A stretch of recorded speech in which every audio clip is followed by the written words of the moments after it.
Praise the lord. యేసుక్రీస్తు నామమున నిత్యమైన సమాధానంతో దేవుడు మనని నింపునుగాక. ఈరోజు దేవుని వాగ్దానము కీర్తనల గ్రంథము 147 అధ్యాయము 14వ వచనము. నీ సరిహద్దులలో సమాధానము కలుగచేయువాడు ఆయన్ని. అంటే దేవుడే మనకి సమాధానాన్ని దయచేయు దేవుడు. దేవుడే మరి సమాధానాన్ని ఏర్పరచు దేవుడు. మనము నిజంగా సమాధానము లేకపోతే ఒక గంటైనా గడపలేము. ఏమి చేయాలో తోచదు, ఏమి మాట్లాడుతున్నామో అర్థం కాదు. మరి ఏ పరిస్థితులు చూసినా భయంగా అనిపిస్తుంది. మరి ఒక పూట భోజనం మనము చేయకుండా హ్యాపీగా ఉండొచ్చు, కానీ సమాధానము లేకుండా మాత్రము ఉండలేము. మరి సమాధానముతో దేవుడి రోజు నింపుతానని మరి మన సరిహద్దులలో సమాధానముతో మరి దేవుడు కలుగజేస్తానని వాగ్దానము చేస్తున్నాడు. అయితే మరి బైబిల్లో చూసినట్టయితే హెబ్బేజు అనే ఒక వ్యక్తి జీవితంలో దేవుడు మరి గొప్ప సమాధానాన్ని కలుగజేశాడు. మరి హెబ్బేజు అనే పేరుకి వేదన అని అర్థము. మరి అతని తల్లి వేదనతో అతన్ని కన్నందుకు మరి అతనికి హెబ్బేజు అని పేరు పెట్టడం జరిగింది.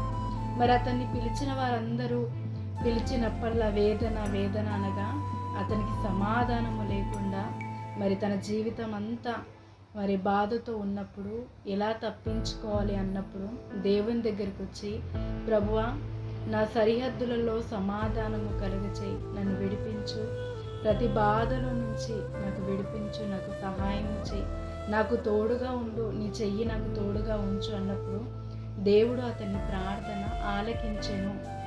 మరి దేవుడు నిజముగా అతనికి వేదన అని తన తల్లి పెట్టినప్పటికీ మరి దేవుడు ఆ వేదనకి సమాధానాన్ని కలుగజేశాడు ఒక ప్రార్థన ద్వారా. ఈరోజు అదే దేవుణ్ణి మనము కలిగి ఉన్నాము, అదే బలము కలిగిన దేవుని మనం కలిగి ఉన్నాము. ఏ విషయంలో నువ్వు వేదన పడుతున్నావో, బాధపడుతున్నావో, మరి ఇబ్బందికరమైన స్థితిలో ఉన్నావేమో, దేవుడు తప్పకుండా సమాధానాన్ని దయచేస్తాడు. ఆయన యందు విశ్వాసం ఉంచిన ప్రతి ఒక్కరికి నిరీక్షణ ఉంది, విడుదల ఉంది, సమాధానము ఉంది, శాంతి అనుగ్రహించు దేవుడై ఉన్నాడు. ప్రతి భారాన్ని తొలగించే దేవుడు మనకి ఉన్నాడు. కనుక దేని విషయంలో బాధపడక నిత్యము ఆయన యందు విశ్వాసం ఉంచి, దేవుడు తప్పకుండా నా పరిస్థితులన్నిటినీ బాగు చేసి నాకు సమాధానాన్ని కలగజేస్తాడు అన్న ప్రతి ఒక్కరి జీవితంలో దేవుడు సమాధానాన్ని దయచేస్తాడు. అయితే మరి మీ వెంబడి సమాధానము వెంటాడునుగాక. ఇన్ని రోజులు ఎలా అయితే మీ ఇబ్బందికరమైన పరిస్థితులు మిమ్మల్ని వెంటాడాయో, అదే విధముగా ఈ క్షణం నుంచి దేవుని కృప ద్వారా మీకు అధిక విశ్వాసము దయచేయబడి మరి మీకు సమాధానము వెంట వచ్చునుగాక. మరి నిత్యము మీరు సంతోషముతో సమాధానముతో దేవుని కృపతో నింపబడుతురుగాక. ఈ వాగ్దానము, ఈ వాక్యము మీ అందరి జీవితంలో నెరవేర్చబడి హెబ్బేజు కన్నా గొప్ప సమాధానము మీ అందరికీ కలుగునుగాక. ప్రార్థించుకుందాం. తండ్రి, యేసుక్రీస్తు నామమున ప్రార్థిస్తున్నాను. ఇదిగో దేవా, హెబ్బేజు వేదన అన్న విషయాన్ని నువ్వు సమాధానంగా మార్చి ఉన్నావు. ఈరోజు అయ్యా మరి హెబ్బేజు కన్నా గొప్పగా మేము ప్రార్థిస్తున్నాం.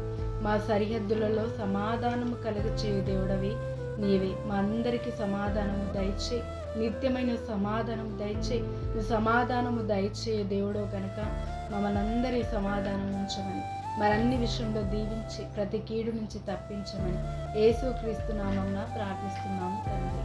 ఆమేన్.